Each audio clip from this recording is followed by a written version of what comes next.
Hello mga ka-amazing, and I'm with Trisha for this video. Kaya namin kuhaon nga ito nga ipanghatag sa barter. So bisag init kayo no, amo yung gilakaw ni Trisha nagmotor gid me para makuha ang mga ito kaya na mapagot-pagot sa balay samtang wala ang amo. Okay. So diri ko na siya dool sa GRMS yo duha ka gate ug amo nang gisulod ang gate do kuno nga red. Okay, and nara ang tag-iya.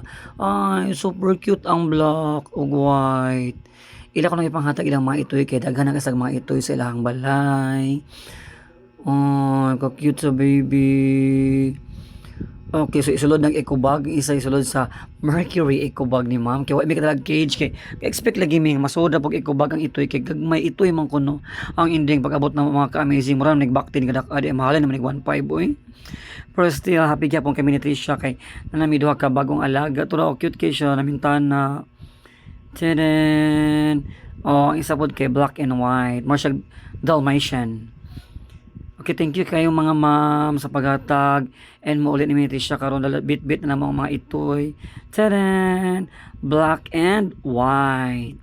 Okay, kanidong white kay babae man daw ni siya. So start karon iyang pangalan is Glorious. Hello Glorious, welcome to my home. And kaning black si Fantasyland kay Lucky man siya. Hello Fantasyland, ang baby. Hello Glorious. Hello Fantasyland, super cute yung mga bagong alaga. Welcome home.